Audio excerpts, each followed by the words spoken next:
আল্লাহ রাব্বুল আলামিন সূরাতুল ফুরকানের ৭০ নম্বর আয়াতে বলেন, ইল্লা মান তাবা ওয়া আমানা ওয়া আমিলা আমালান সালিহা ফাউলাইকা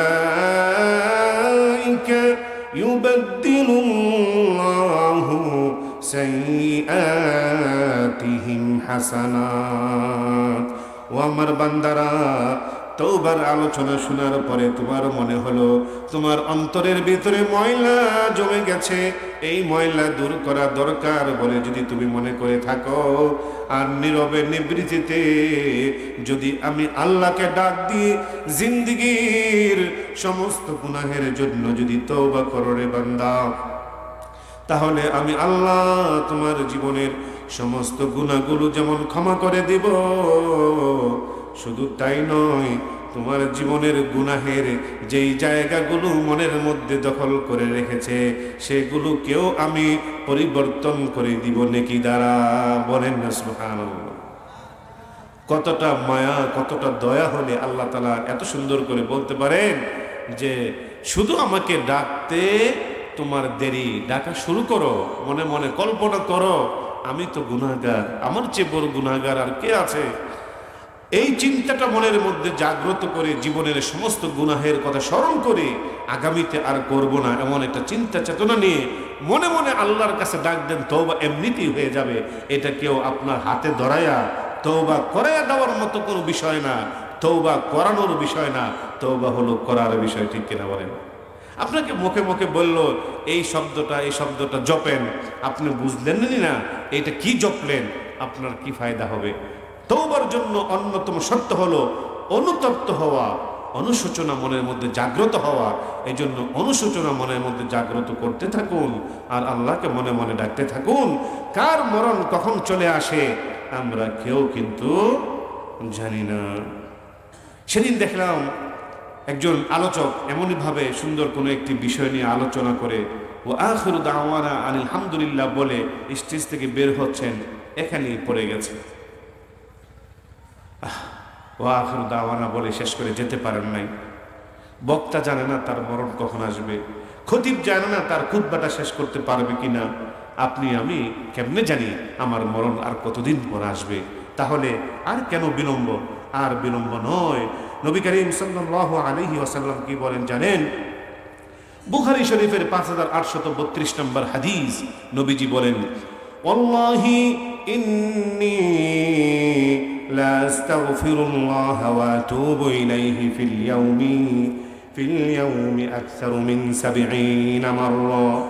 আমি আল্লাহর কসম করে বলছি, নবীজি আল্লাহর কসম করে বলতেছেন। আচ্ছা, নবীজি কি মিথ্যা কথা বলবে? বলবে না। তারপরে আল্লাহর কসম করছে, এই কথা কেন বলা দরকার লাগে? এটার গুরুত্ব বাড়ানোর জন্য। ঠিক কিনা বলেন? আল্লাহর কসম করে বলছি, নবীজি বলেন আমি দৈনিক 70 বারের চেয়েও বেশি তওবা ইস্তেগফার করি। বলেন না সুবহানাল্লাহ।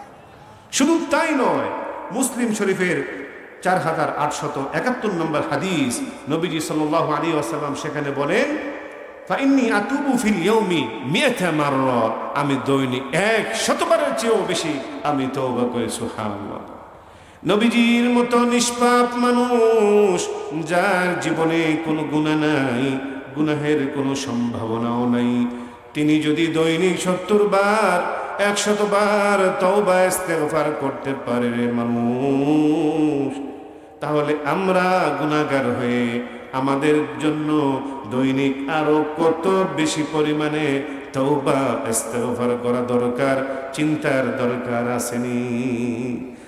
লা ইলাহা ইল্লাল্লাহ, লা ইলাহা ইল্লাল্লাহ, লা ইলাহা ইল্লাল্লাহ।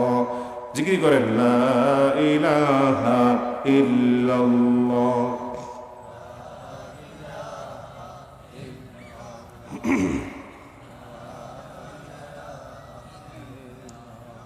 লা ইলাহা ইল্লাল্লাহ মুহাম্মাদুর রাসূলুল্লাহ সাল্লাল্লাহু আলাইহি ওয়াসাল্লাম। আল্লাহ সুবহানাহু ওয়া তাআলা তিনি মানুষকে অনেক বেশি আশা জাগাচ্ছেন।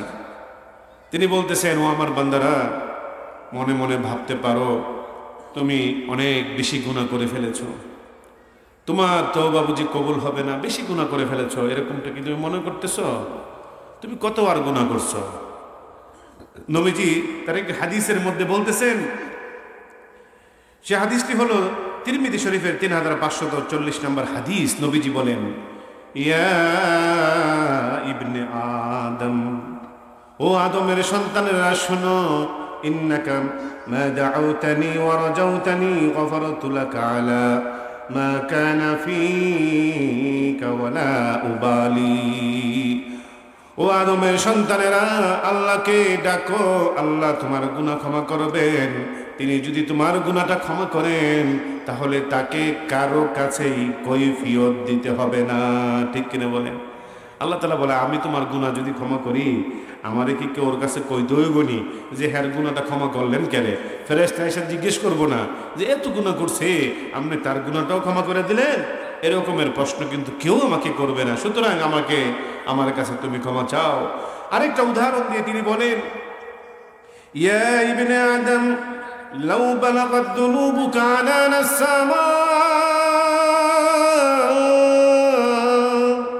ও আদমের সন্তানেরা, তোমার গুনাহের পরিমাণ কতটা বেশি হয়েছে।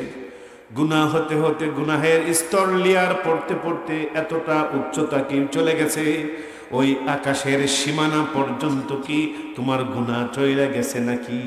আরে কি সুন্দর আশা আমাদেরকে দিচ্ছে। কি গুনাহ করছো, কত গুনাহ করছো? গুনাহ করতে করতে গুনাহের স্তরটা কি ওই আকাশকে ছুঁয়ে ফেলেছে? এত বেশি গুনাহ করে ফেলেছো। আনানাস সামা, আকাশের প্রান্ত সীমাকে তোমার গুনাহ ছুঁয়ে ফেলেছে। এতটাও যদি হয়ে থাকে, তুম্মাস্তাগফারতুনি, এরপরও যদি আমার কাছে তুমি ক্ষমা চাও, গফারতু লাকা ওয়ালা উবালি, এরপরেও আমি তোমার গুনাহ ক্ষমা করতে পারি, আমি কারো পরোয়াই করি না। বলেন না সুবহানাল্লাহ। আল্লাহ সুবহানাহু ওয়া তাআলা পবিত্র কুরআনুল কারীমে সূরাতুজ জুমারের 53 নং আয়াতে বলেন, ইয়া ইবাদিয়াল্লাযীনা আসরাফু আলা আনফুসিহিম লা তাকনাতু মির রাহমাতিল্লাহ। এমনটা কখনোই মনে করো না গুনাহ আমি বেশি করে ফেলেছি, আমার ক্ষমা হবে না, আমার আশা থেকে তুমি নৈরাশ হয়ো না। ইন্নাল্লাহা ইয়াগফিরুয যুনুবা জামিআ, আমার কাছে ক্ষমা চাইলে, ক্ষমার মতো ক্ষমা যদি চাও, আমি চাইলে তোমার জীবনের সমস্ত যুনুবা জামিআ, সমস্ত গুনাহ আমি তোমার ক্ষমা করে দিতে পারি।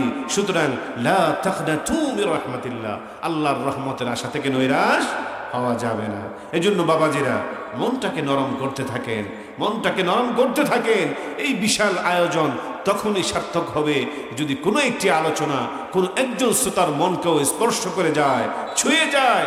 একজন মানুষও যদি এই সংকল্প পরিকল্পনা করে নিজের জীবনটাকে আজ পরিবর্তন করতে হবে, এমন চিন্তা যদি একজন মানুষেরও হয়ে যায়, আর মনে মনে যদি আল্লাহকে ডাক দিয়ে যায়, এখান থেকে উঠার আগে যদি তার গুনাহটা ক্ষমা হয়ে যায়, এটাই হবে এই যে এত বড় আয়োজন যারা করেছেন, লক্ষ লক্ষ টাকা খরচ করে, এই পুরাটা তখনই সার্থক হবে। আর শুধু আয়োজন করলাম, আসলাম, গেলাম, বসলাম, কিছুই পরিবর্তন হলো না, বেকারকে বেকার। এজন্য ভাই মনটাকে নরম করে আমলের নিয়তে আসুন আমরা বাকি আলোচনাগুলো শুনবার চেষ্টা করি। সম্মানিত উপস্থিতি, আল্লাহ সুবহানাহু ওয়া তাআলা পবিত্র কুরআনুল কারীমে অপর আয়াতে তিনি আমাদেরকে ডেকে বলেন, আলাম ইয়ানি লিল্লাযীনা আমানু আন তাখশা কুলুবুহুম লিযিকরিল্লাহ।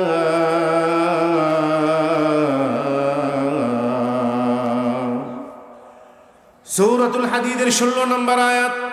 আল্লাহ তাআলা বলেন, আমার নবীজি তোমাদেরকে এত এত উদাহরণ দিয়ে এই বিষয়টি বুঝালেন, ওলামায়ে কেরাম তারাও তোমাদেরকে বুঝালেন, কোরআন হাদিসের আলোচনা দিয়ে তারপরেও কি তোমাদের ওই সময়টা আসে নাই যে এখন তওবা করতে হবে, জীবনের সমস্ত গুনাহের জন্য আল্লাহর কাছে তওবা ইস্তেগফার করতে হবে, আমার সময় হয়তোবা শেষ হয়ে গেছে, এই চিন্তা কি তোমাদের মনে এখনো আসে নাই?